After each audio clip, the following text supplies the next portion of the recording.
So the goal is to foster a healthy and safe campus community, and we can't do this unless we do our jobs, right? It's not just operating in silos or in our respective departments, but we should have a uniform kind of common code of conduct, among us. So what we really want to do is foster this, or kind of talk about forming the safer campus community, under which we, as employees, state employees, but also as just leaders and staff here on campus, I want to make sure that we all understand what our reporting obligations are, how we investigate, how we train and educate, and what our managed reporting requirements are to state and federal agencies. So why is this training important? I know training is not always fun, but all the way from federal level under the mandate of Title IX, all the way down to our policies, we just want to make sure that you know exactly what CSU policy is when it comes to sex-based or sexual harassment and sexual misconduct. But like I said, the state has new laws on different levels, from the Attorney General's office, but also the Inspector General's office, and NCAA as well, and then obviously you have the federal government as well, kind of imposing those mandates. Now, when we talk about campus safety, there are basically three big umbrellas, I guess, that apply. You have Title IX, you have VAWA, and you have CLERE. I'm going to briefly kind of tell you what VAWA and CLERE are about. They don't necessarily pertain to you, but we'll spend more time on Title IX, obviously.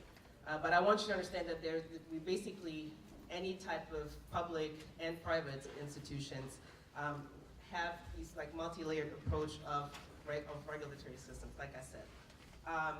VAWA is short for Violence Against Women Reauthorization Act. It's kind of a complementary regulation to CLERE.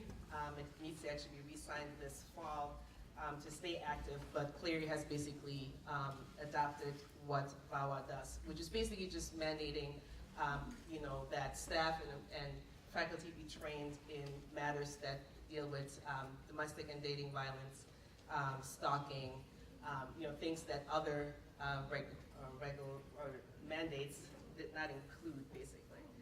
But just so that you know that, when people are like, well, why do we have to train, and where is this authority coming from? It does come from the federal government based on federal mandates. So that's, in a short, what VAWA does. Again, it focuses more on relational sexual violence, so to speak.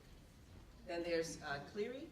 CLERE is more so a reporting mandate that basically says that certain types of crime that occur on campus property or adjacent to campus property have to be basically logged and then reported out. Most importantly, it has to be reported out to potential students and employees, but also current students and employees. So every year, and you'll get this email soon, you get a report that tells you what our crime stats for specific crimes were the year before.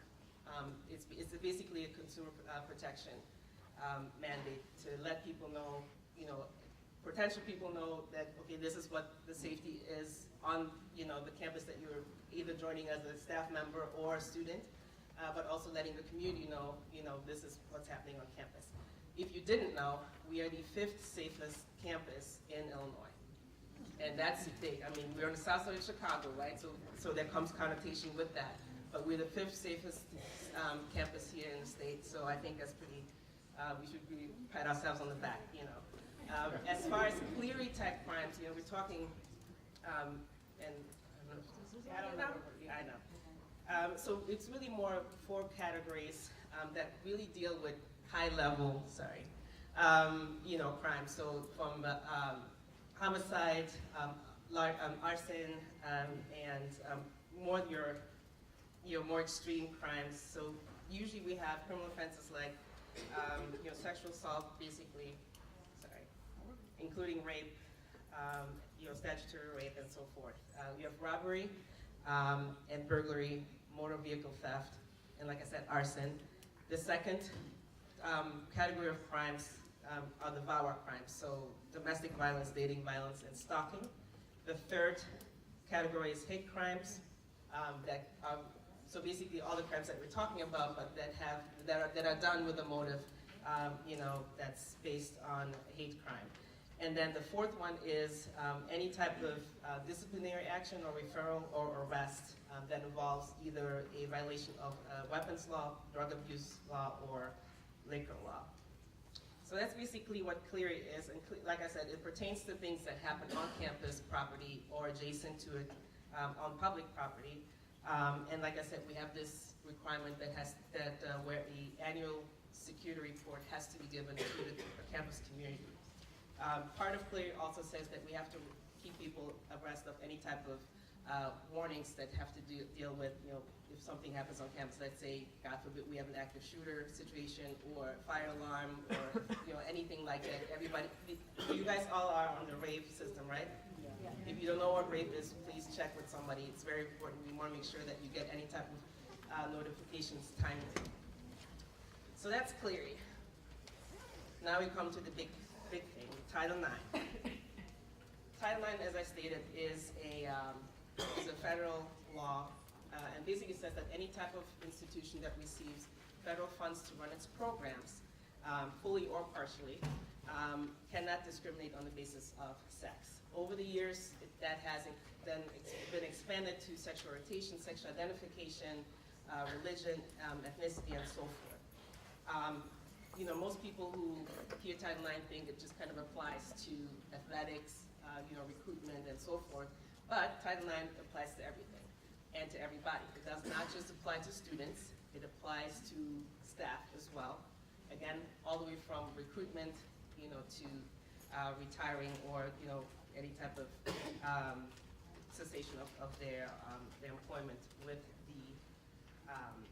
the institution.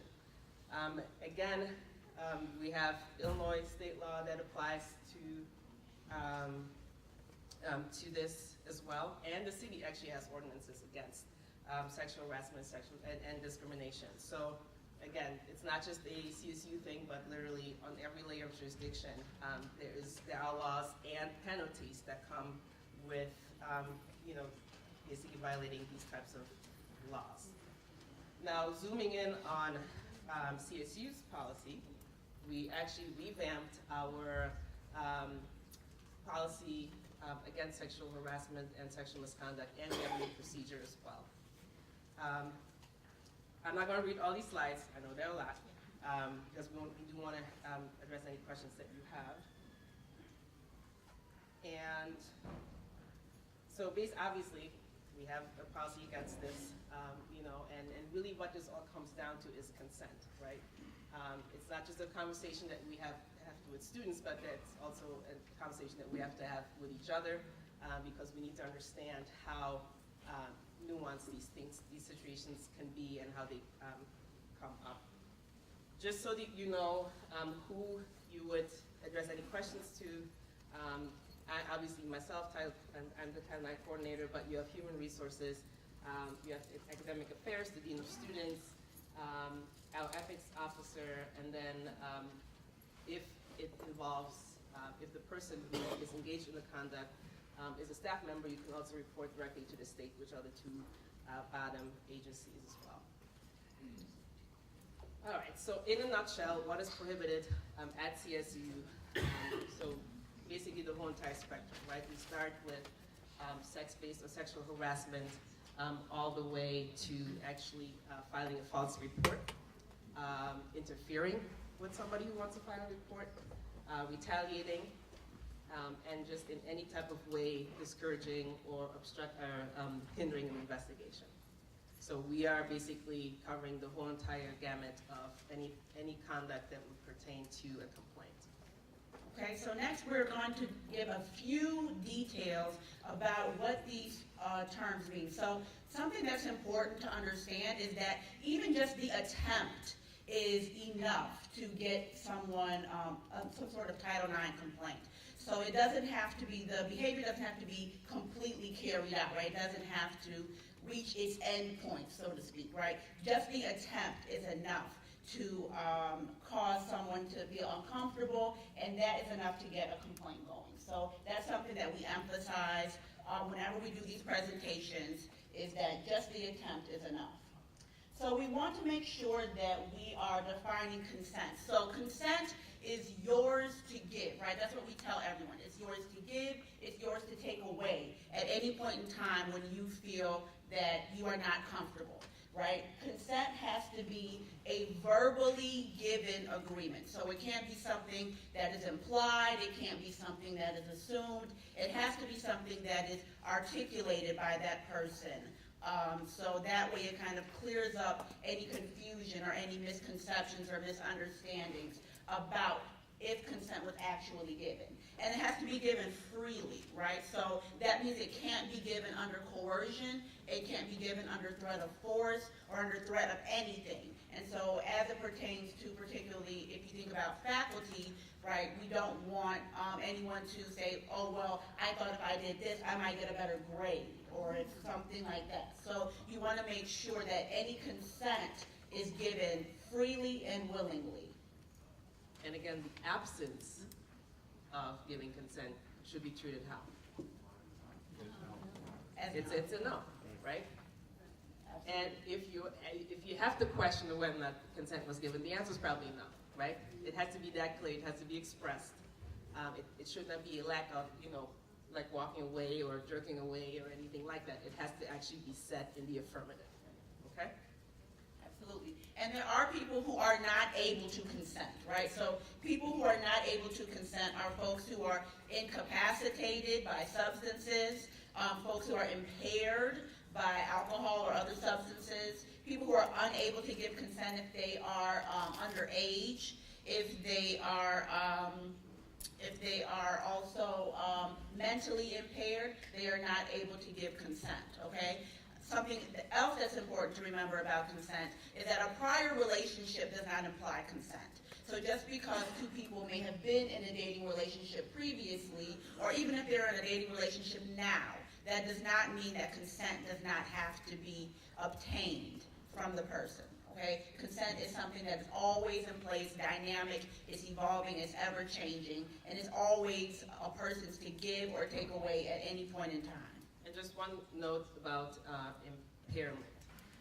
When we talk to the students, we tell them, what the difference would be between incapacitated and impaired. Incapacitated is basically that person's blacked out. There's no reaction to what's, to outside stimuli. That person is mostly, eyes closed. You could nudge them or whatever, you're not getting a response from them, right? Impaired is, and usually what I give, the example that I give our students is, the person is awake, their eyes are open, they're somewhat, they know that there's movement around them and whatnot. Let's say they're at a, off-campus party and whatnot. Somebody starts to fondle them, right? And the person doesn't say anything. It's kind of processing the brain that something is off, something is not right about this. They may not want this, but they can't articulate it, right? Sometimes the most they can do is maybe like move away or do something, but not even saying anything, not being able to react fast enough or to process what's going on fast enough. And again, what we tell them, if you see that person is kind of not with it, you should stop. You should not even engage because you're not able to get that clear and freely given consent. Absolutely. A lot of people see our presentations as being kind of a wet blanket on fun. I don't like to think of it that way, right? So we are saying consent is the foundation of everything. As long as you have consent, go ahead. You know what I mean? So consent from two adults, who are able to give consent, then we can stay completely out of your business and everybody is happy. But, if that is not gotten